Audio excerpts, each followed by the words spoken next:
Okay, good morning. I think I took my webcam off, but I don't know because it doesn't show me until later. So I noticed that in my lesson, the previous lesson that I did, my computer is it's not keeping up. So I'm going to have to end up getting a new computer, I'm afraid, but that's okay. All right, let's go ahead and do section 6.2 in Principles of Math 2. Yesterday we talked about percentages, decimals, and fractions. And then we met with the formula, the rate equals percentage over base. Today we're going to talk about rearranging this formula. Okay, we're going to be using the same three things, but we're just going to put them in different orders depending upon the information that we have. So this is something that you'll use in everyday life as well. So you'll have a your video lesson today. Now tomorrow, your lesson today is going to be 62, worksheet 6.2a, and then tomorrow, for the next lesson, whenever you do it, you'll have 6.3b with no video. So, because it's kind of the same thing. Okay, so let's look at this. In last lesson, we looked at percents. We've already talked about that. So let's look right here. Two formulas, same meaning. Now, as you know, we can add, subtract, multiply, and divide both sides of an equation by the same quantity without changing the meaning. For example, to find x in the equation 12 equals x over 4, you would just multiply both sides of the equation by 4, and you would be left with x by itself. And that would be 48. Now let's take this concept one step further. Okay, just as we can add, subtract, multiply, and divide both sides of an equation by the same value without changing the meaning, you can add, subtract, multiply, and divide both sides of an equation by the same unknown without changing the meaning, even if the entire equation has only unknowns, because we know God governs this universe consistently, so we know that as long as we add, subtract, multiply, and divide both sides of the equation by the same quantity, whether its value is a known or an unknown, and whether the rest of the equation has known or unknown quantities, we won't have changed the equation's meaning. So let's go ahead and apply this to our percentage formula that we learned yesterday. We multiply both sides by b, which is the base, to rewrite the equation with p, the percentage, on a side by itself. So here it is, okay, or this. Now, we're going to multiply both sides by b. So we're going to multiply both sides by base. Okay, so we're left with r times b, or rate times base, equals percentage over base times base. Well, base and base on the same side cancel each other out. So now we're left with rate times base equals percentage. That's what we're left with. See how we've rearranged things, but we've not changed anything. The quantities would be the same no matter what those numbers were. These are just simply letters or variables that stand for numbers. And since we didn't have a known number, we're just using the letters. All right, so let's look at the next page here. Two different ways to represent the same relationship. Rate equals percentage over base, or divided by base. Rate times base equals percentage. Doesn't matter. It just depends on what you have. As we saw in book 1, it's easier to find the percentage using rate times base equals percentage, since the equation already has the percentage on a side by itself. Okay, so an example. 5% of 100. All you need to do is substitute those known values for your variables. Okay, so your rate is 5%. Obviously, you'll change that to a decimal. Times your base, which is what you have, the amount that you have, okay, equals P. Okay, well, when you do the calculation, you get $5. Okay, so while those are the only two ways that we looked at in book 1 to write the relationship between the rate, base, and percentage, we could also rearrange the equations so that the base is on a side by itself. We'll start with this formula. Okay, so now we're going to divide both sides by R. You might be asking, well, how do I know whether to divide or multiply or whatever by that? You always do the opposite of what you have. The reason that they're dividing here is because they've already got multiplication. And you know, to cancel something out, you have to do its opposite. So if it's in multiplication, the way to cancel that out is to do it in division. So that's why they're dividing both sides by R. Okay, so then this would cancel these out, and you're left with base by itself equals percentage over rate. So we're left with yet another equation that means the same thing. They're just in different ways, written in different ways. So here's your 3 different ways to represent the exact same relationship. Rate equals percentage over base, rate times base equals percentage over rate. Okay, it's really good to pick one of these ways of expressing this relationship and memorize it. You can always rearrange it if needed, but it's always good to remember. And probably this one in the middle, rate times base equals percentage, would probably be your easiest, but whichever one you think. Now, in the last chapter, we looked at these proportions. Let's look at this page.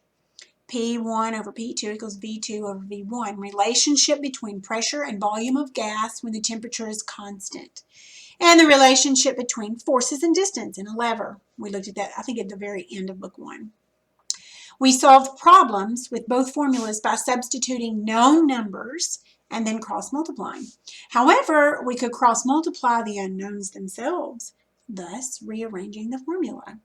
So here's our formula. Now we're going to cross-multiply.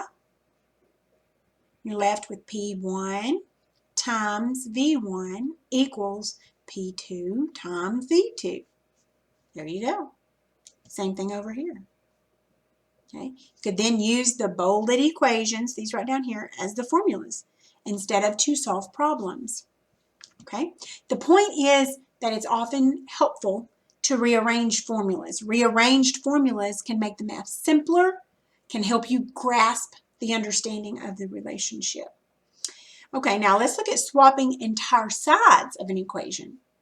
Now, not only can we rearrange formulas to solve for different unknowns, but just as we did with known numbers back in lesson 3.2, you can also swap the left side of the equation with the right side and vice versa when you're dealing with unknowns. So 6 plus 2 equals 8, and 8 equals 6 plus 2.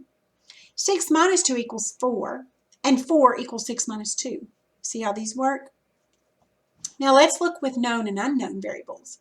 X plus 2 equals 8, and 8 equals x plus 2. X minus 2 equals 4, and 4 equals x minus 2. See how they did this? Okay. This holds true when we have all unknowns as well, like this formula. In fact, because formulas can be rearranged following the same principles we use with known numbers, you'll often see the same formula expressed lots of different ways. However it's written, the relationship remains the same. Okay? Now, here's an important reminder. When switching the sides of an equation, we're moving the entire expression from one side to the other. We're not changing anything about the expression itself. For example, in x minus 6 equals 8, we can switch the x minus 6 to the right side, and it doesn't change anything. Everything's the same. And I know that you might be thinking, well, yeah, no, duh. But as we get a little bit further on, you're going to be like, ooh, I see now. Let's look at this next page. This will be the last page for today now.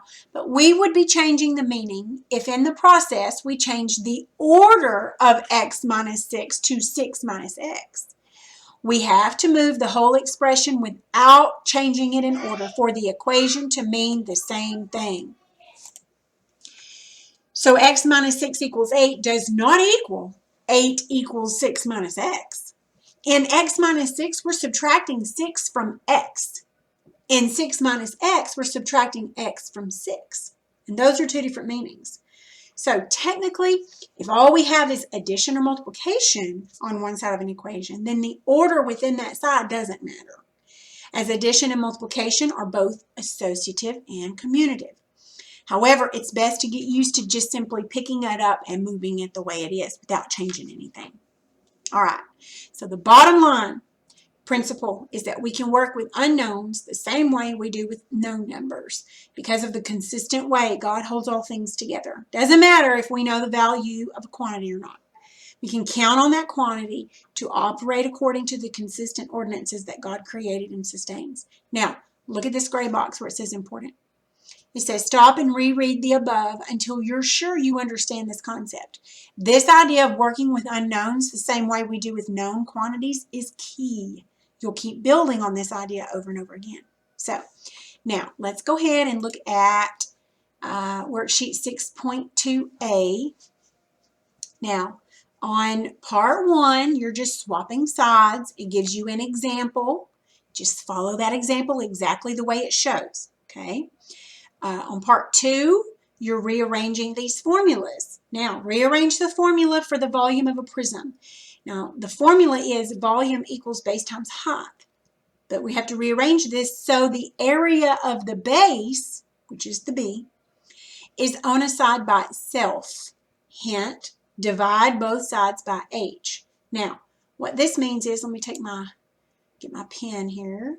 You probably already understand it, but I'm just going to make sure. All right, so it says hint, divide both sides by H because the question is, or the problem is, it wants us to get B by itself.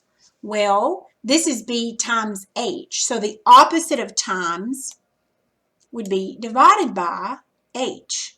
Well, whatever, my computer's so slow. Whatever you do on this side, you've got to do on this side.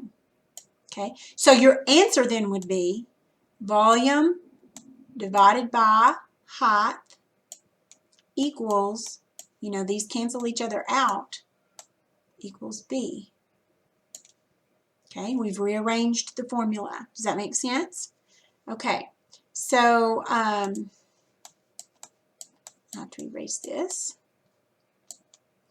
All right, then, that's what you're going to do on all of these. Just read what it says. It should be pretty easy. I don't foresee any problem. You've got some more over here. You're just swapping and rearranging. Just read what it says. On number 3, A and B, you're finding the percentage using your formula. And then on part 4, you've got 2 skill sharpenings to do. Now, for tomorrow, you're going to do worksheet 6.2b. And like I said, there will not be a video for it. If you have trouble, let me know. But it's going over the same thing that we did today. You're just going to be using this nutrition facts box, which I've been using a lot lately myself. And then you got a little bit of skill sharpening. Now, I think what I'm going to do is on this worksheet, 6.2b, I'm going to grade this skill sharpening back here, so it's only going to be worth 5 points. Okay? Let me know if you need any help, and that'll be all for today. Yes!